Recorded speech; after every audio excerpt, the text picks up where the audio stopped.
On today's show, Houston Rockets training camp day one in the books. Why we may see a Rockets supersized starting lineup this season. Amen Thompson shooting with I don't give a F confidence and more. It's all coming up right here at Locked On Rockets. This is Mission Control, Houston. Ignition sequence start. 6, 5, 4, 3, 2, 1.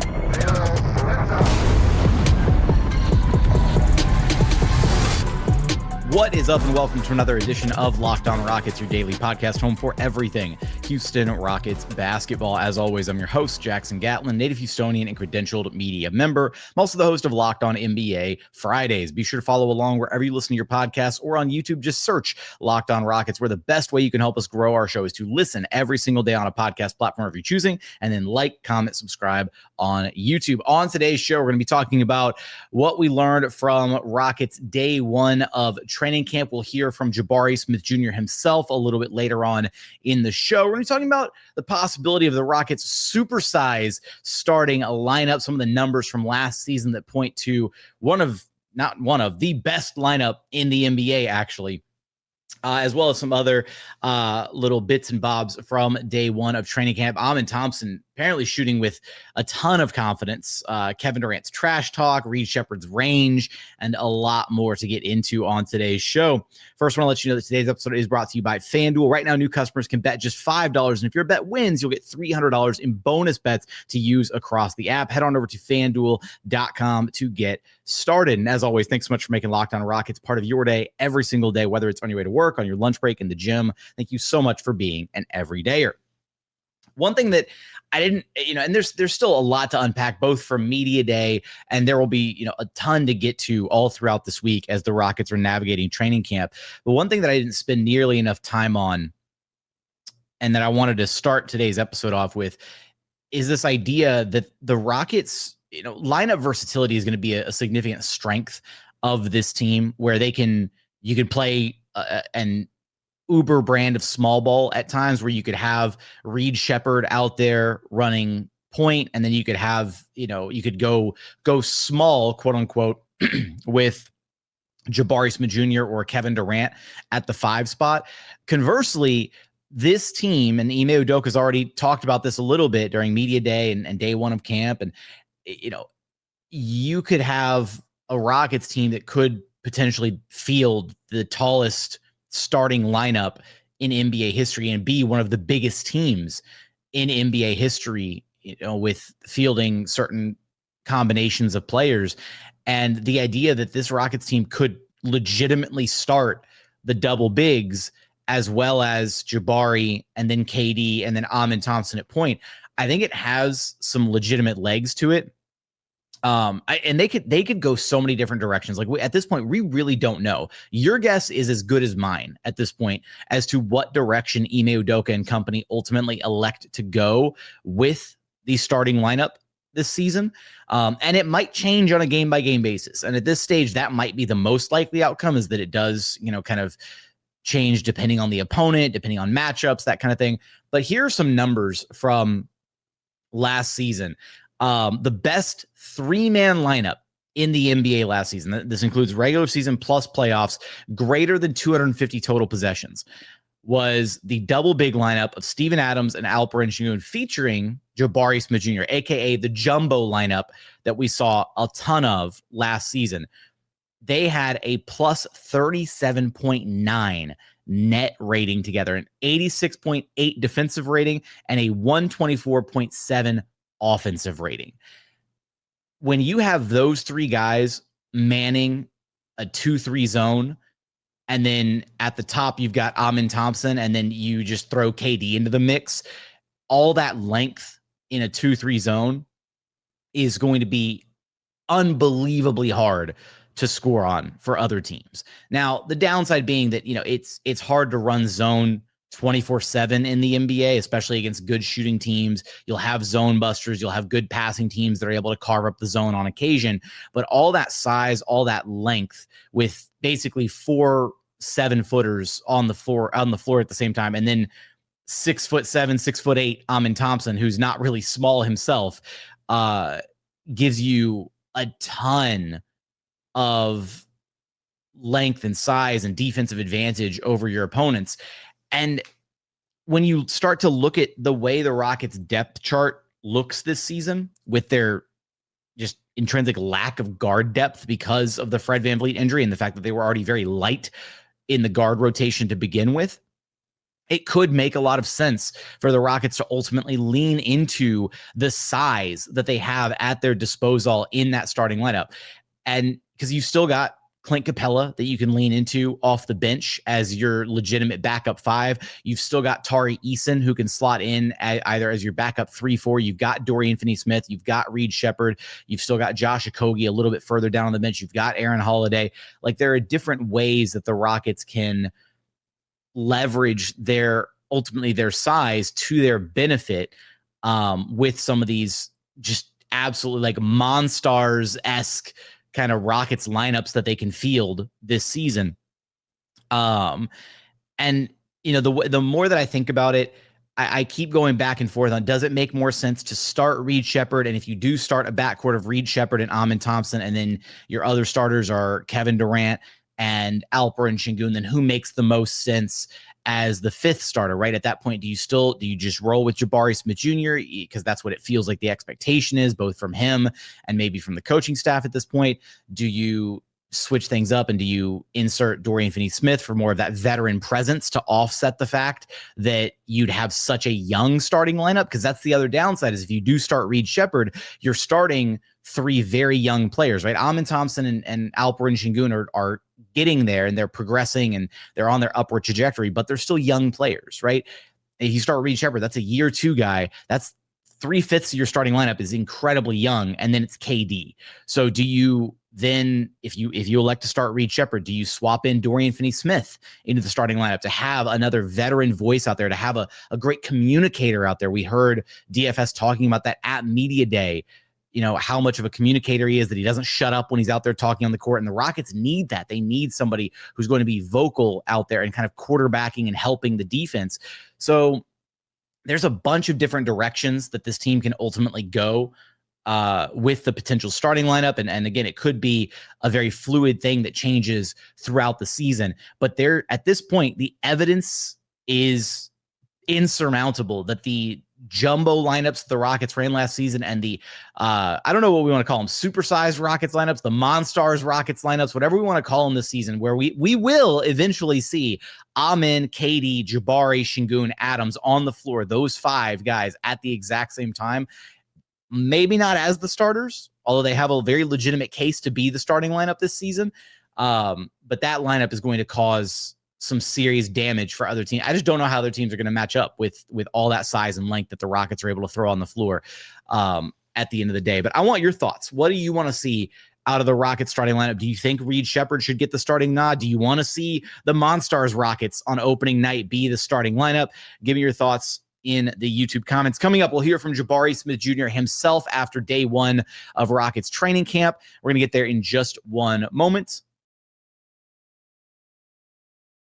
First, today's episode is brought to you by FanDuel. The NFL season is here, and FanDuel has an offer you won't want to miss out on. Right now, new customers can bet just $5, $5 only, and get $300 in bonus bets if you win. That's right. You pick a bet, you put down $5, and if it hits, you'll unlock $300 in bonus bets to use all across the app. FanDuel is great because it gives you so many different ways to play. You can build out parlays. You can do different player props. You can even follow live lines during the games themselves. Or if you want to keep things super simple, just go look at the outright betting favorites to win the Super Bowl this season. Right now, the Bills sitting at plus 420, the Eagles plus 600, the Lions at plus 900, the Packers and Chiefs both sitting at plus 950. And then right behind them, you have the Ravens at plus 1,000. So for all those odds and so much more, head on over to FanDuel.com to download the FanDuel app today and get started. And continuing on here at Locked On Rockets, your daily podcast, home for everything Houston Rockets basketball. Let's go ahead and run it back and hear what Jabari Smith Jr. had to say after day 1 of Rockets training camp. 2 bigs and then KD. How do you feel about those types of lineups? What kind of advantages or disadvantages? I feel very comfortable with me and KD being so skilled, men being so skilled, I mean, it works. We just happen to be tall, you know what I'm saying? So, I mean, it's something to definitely look at. It's something that I feel like will work, especially with us, implementing the zone at the end of last year. So, it's definitely something to look at. I'm excited about it. Have you noticed that with other teams around the league, it seems like so far teams are saying they're going to experiment with those bigger lineups?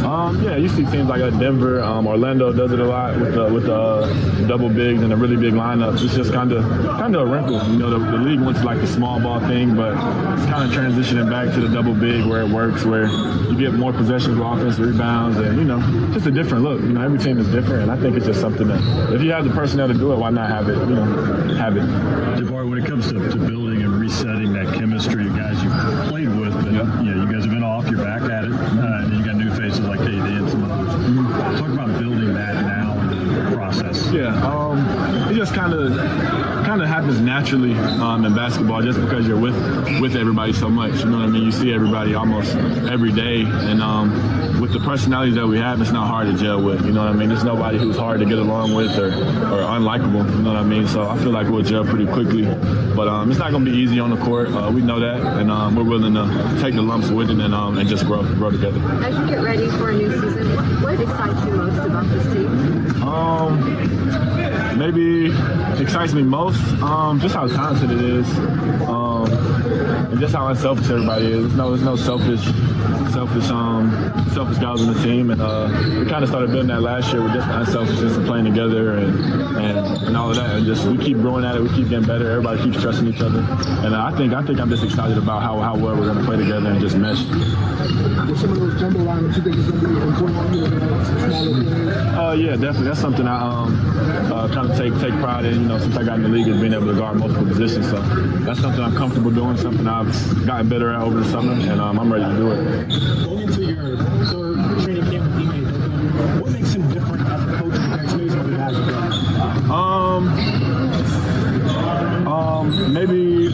Maybe him playing in the league, he kind of understands what's going on, understands what players are going through on a day-to-day basis as far as just how to approach the game and ways to get advantage on different teams. So I feel like he's very simple. You know what I mean? The game's not complicated. You know what I'm saying? He keeps it real simple and just say go play hard and leave it all out there, and then everything else gonna take care of itself. So I think the main thing is just him being able to relate to his players. He played in the league, and he's very relatable. He's a player's coach, as a lot of people say. What do you see from a lot of advice from veterans in the past, but you're coming into the year? How much of a veteran do you feel? You starting to feel like? Nah, I don't think I feel like a veteran just yet. I'm still one of the youngest players on the team, so I feel like I know more, but as far as a veteran, nah, there ain't nobody I'm just like, walking along the way or helping out that much. I'm just here still trying to learn as much as I can. I'm still a young dude on the block, you know what I'm saying? So. What do you see from Reed Sheppard and the growth of his game in the offseason to now? He got a lot better. The game's slowing down for him. You can just tell when he's playing out of ball screens. When he has the ball in his hands, he just looks more comfortable. Last year, he would look sped up. When people pressure him 94 feet, he'll look sped up and shaky at times. But now he just looks more under control, more poised. He just looks older. Like, it's kind of a natural thing. You're not supposed to have it all figured out your rookie. I know I didn't. So he's just getting older, stronger, more mature. I mean, the growth is natural, and he's a hard worker. So he's looking good. Amen talked about wanting to improve his ball handling and shooting. I know you spent some time with him this summer in Atlanta before this. Have you noticed him being a little more confident in the shot, letting it fly? Yeah, I mean, that's one thing Amen does have is confidence. So if he's open, he's gonna shoot it, and that's one thing he was working on a lot this summer. He has a lot more confidence in it, especially his mid-range coming off of pick and rolls and stuff. It looks a lot better, looks a lot more fluid, and he's just a lot more comfortable in it. And if he's making shots, it makes us a totally different team. It makes him a totally different player. So I'm with it. I say let it fly. How eager were you just to get back to this environment? You really don't even, you can't even imagine. After that Game 7 loss and whatever, you were just kind of ready to just get back to it. You know what I'm saying? You're just ready to just start fresh, start 0-0, and just see what we can do. It was a long summer. I don't plan on having any summers that long for a long time, so I was ready to get back. I missed y'all. I missed everybody. I'm happy to be back. Thank you, Jabari. Yeah. Okay, so that was Jabari Smith Jr. after day one of Rockets training camp. I do have a couple notes from what Ime Udoka had to say that I wanted to talk about as well. We'll get there in segment 3. But one of the most important things that I wanted to highlight here from what Jabari had to say is, talking about Amen and his confidence shooting the ball, because even though Amen can still be such a high impact player without, even without a consistent midi at the end of the day, like we can give him the Russell Westbrook special, the Giannis special, where as long as he's able to be that really downhill terror, that downhill presence, getting to the rim, getting to his drive and kick game, there's so many different ways for him to be effective without the shot. But when you're talking about, like we did in segment 1, the idea of that jumbo supersized Rockets lineup with Amen at the point, KD at the 2, Jabari at the 3, Sengun at the 4, Adams at the 5, for that lineup to really be its most effective, you will need Amen Thompson to be able to shoot the ball a little bit. You will need him to have some of that I don't give a F confidence. Where's the line? I need the line. Where's Amen's? There it is. Yeah, I definitely feel like I don't give an F. Because if he isn't shooting the ball with confidence, if he doesn't feel like the ability to be able to pull up, for a midi out of the pick and roll, that kind of thing, it's going to give defenses the ability to really sag off of him as a perimeter player and really clog things up, especially when you're running double bigs already between Adams and Sengun. Now, again, Shingun's shooting ability is also going to be under a microscope in some of these lineups, and it's going to put a lot of pressure on both Jabari Smith Jr. and Kevin Durant to be able to be those release valves, to be kind of maybe the play finishers in some of these lineups, to be able to knock down some of those perimeter shots. We know that Amen Thompson did improve as a catch and shoot 3-point shooter, especially out of the corners last season. And if that growth continues to trend upwards, and if he can just be at least a passable off the catch 3-point shooter, nobody's asking him to be, prime James Harden, dribble, step back, drilling threes in players' faces out of isolation. He doesn't need to be able to do that to be effective. He just needs to be able to keep a defense honest, and hearing from Jabari that he's been able to, be a bit more confident navigating those pick and rolls, hitting mid-range jumpers, within the flow of the offense, that kind of thing. We saw him doing that a little bit and looking a little bit more confident with that last season. But even just developing like a reliable, like that 15 to 18 foot midi is going to really help him, because if defenders have to press up on him as he's snaking the pick and roll, that's going to give him so many different opportunities to get to kind of that hang dribble, that little hesitation game, and be able to blow by his defender as they're trying to figure out, okay, is he about to pull up or is he going to drive past me? Is he looking to pass? Is he looking to score? What's he looking to do? And that makes him just an even deadlier player than he already is at this point. Coming up, want to get to a couple of the other things that Jabari Smith Jr. talked about, as well as some notes from Ime Udoka and additional thoughts from day one of camp. We're going to get there in just one moment. First, today's episode is brought to you by Peloton. Peloton is shaping the future of fitness with their brand new Peloton Cross Training Tread Plus, powered by Peloton IQ. It's their most advanced equipment yet, designed to give you real-time guidance and endless ways to move, whether you're running, lifting, or cross-training with your favorite instructors. This is training reimagined. Peloton is built for breakthroughs with tools that help you plan, stay motivated, and reach peak performance. Peloton IQ system offers real-time strength coaching. It actually tracks your reps, suggests the right weights, and corrects your form, making every rep safer and smarter. It's a game changer. You can go from running on the Tread Plus to strength training without missing a single beat. So let yourself run, lift, flex, and push forward. Explore the new Peloton Cross Training Tread Plus today at onepeloton.com. And final segment here at Locked On Rockets, your daily podcast, home for everything Houston Rockets basketball. Okay, wanted to get to a couple more things that Jabari Smith Jr. did talk about.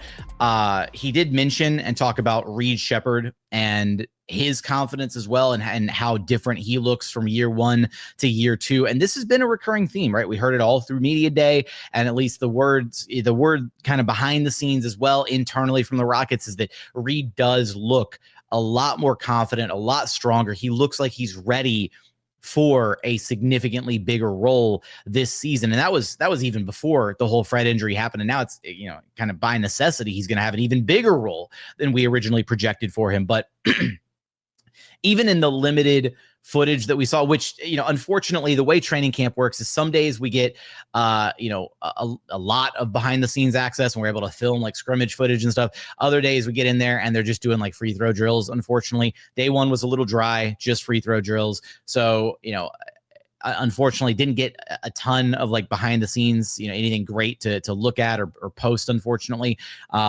But there were, some clips being shared, and we did get a chance to see Reed getting some shots up, at the end of practice, and dude's pulling up and taking threes from like deep.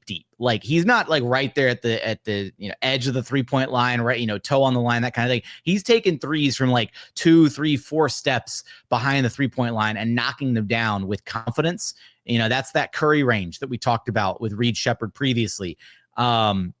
And there was also a clip that the Rockets account shared of Reed actually scoring on a driving layup over a scoop shot over the top of Kevin Durant. He had KD on a switch and drove past him with confidence and just, scooped the ball right over the top and scored.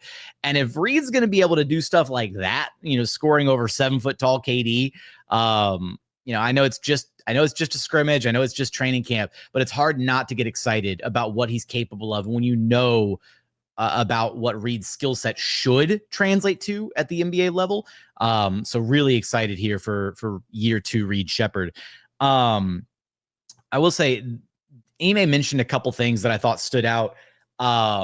First of which, when he was talking about some of the different ways that the Rockets can run their lineups and the idea of playing Jabari Smith Jr. and Kevin Durant in conjunction with one another.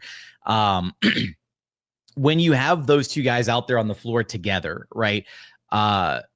There's going to be an advantage for somebody, because imagining, you have, unless you're running the small ball version of the Rockets where one of those guys is the 5 and one is the 4, even in not even the super jumbo lineup where there's like a legitimate double big and KD and Jabari, but just KD and Jabari at the 3 and the 4, and then pick any of the other 5s, right? Sengun, Adams, whatever.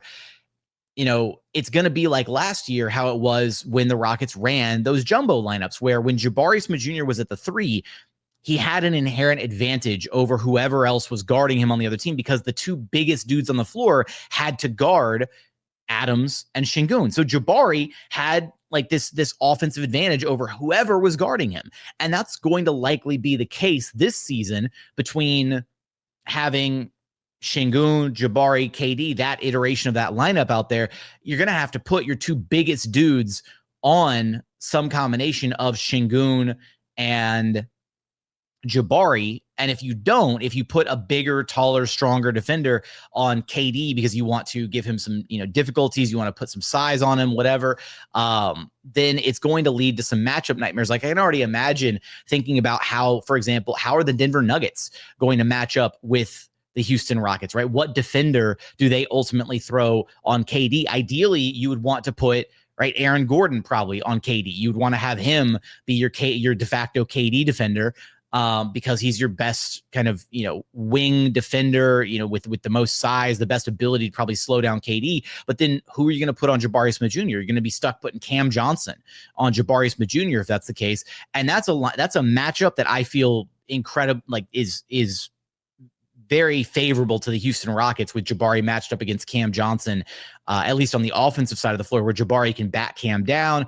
can get to his, post-up game against him, can face him up from the mid-range. There's a lot of different advantages there. And that's what Ime talked about is, even at times having KD at the 2, Jabari at the 3, or vice versa, whatever, is you're going to create so many mismatches. And reading between the lines on that quote, because he mentioned the 2-3 slot and not the 3-4 slot, I do think it maybe lends a little bit more credence to the idea of those jumbo supersized Rockets lineups with two bigs out there plus KD plus Jabari, and then Amen Thompson, or maybe you do like the 4-man squad and then you do Reed Sheppard like we joked about during Alperen Şengün's Turkish interview, where they talked about Fred and his bodyguards, only now it's Reed and his bodyguards, basically.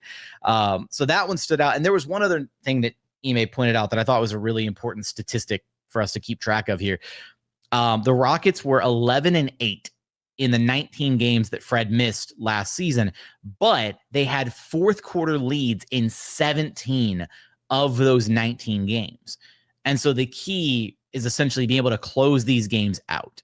And that was such an Achilles heel for this Rockets team last season. The fact that they, in those games, which they did play above 500 basketball without Fred VanVleet. Granted, 11-8 is not a phenomenal record. That's barely above 500 if you try to extrapolate to the whole season. But because of the fact that there were so many games that they let fall apart because they didn't have a closer, right? They didn't have that go-to scoring option late in games. Games probably aren't going to feel as tightly controlled. Maybe there's going to be a lot more herky-jerky loosiness, unfortunately, because they don't have the steady guiding hand of Fred VanVleet for most of this season. Knock on wood that he can make it back. But being able to close games out, I'm not going to say it won't ever be an issue, because that's, the name of the game is, there's so many talented teams and opponents and players, and the Rockets are still going to drop some close games. Yeah. But having one of, if not arguably the best closer in all of basketball, and Kevin Durant on your squad, is going to help a ton, right? The Rockets defense is still going to be smothering. There's still going to be a top 5 defense, probably maybe even a top 3 defense this season. And offensively, when the going gets tough, when you need, a few, 2-3 buckets in a row late in the game to be able to just eke out a win, it might not look pretty. The Rockets might not, they might not get a ton of, blowout wins, whatever. They might not be this juggernaut dominant offensive team, because their offense might not take like this, massive step forward. But a win is a win. Doesn't matter how you get there.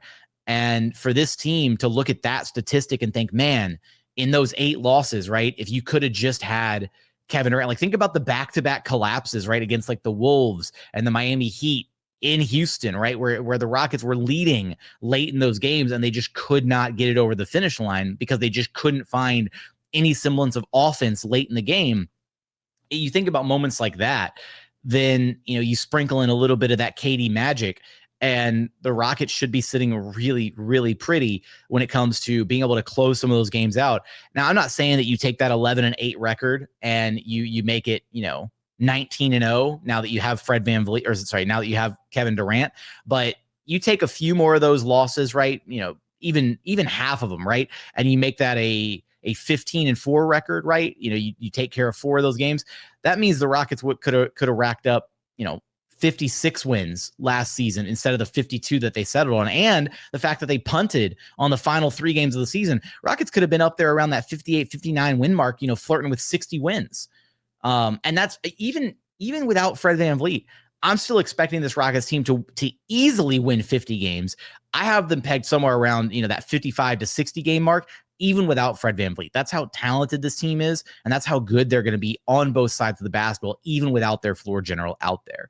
So wanted to point out that stat because I thought it was a really key point to be able to talk about.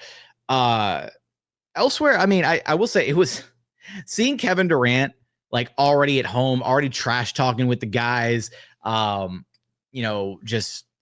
vibes around this team are nothing short of immaculate at this point. Like everybody's bought in, everybody's excited. The vibes are just almost perfect at this point, even with, the only way things could be better at this point is if Fred hadn't been injured, unfortunately, because then things would feel like, on a completely different level, which is insane to think about because of how good they already feel now. But excited to see what else training camp has in store for us. Excited to see what else we're able to hear from the players, from Ime about what they're working on. And of course, we'll have you covered for all of that right here at Locked On Rockets. I want to hear what you're most excited about, to hear from, to see out of Rockets training camp. Give me your thoughts in the YouTube comments. Give me your thoughts about everything we talked about on the show today, about the MONSTROUS lineups, about Amen Thompson's mid-range game improving, about Reed Sheppard's confidence, all these different things in the YouTube comments. But as always, thank you so much for watching. Thank you so much for listening. And we look forward to having you back right here at Locked On Rockets, your daily podcast home for everything Houston Rockets basketball.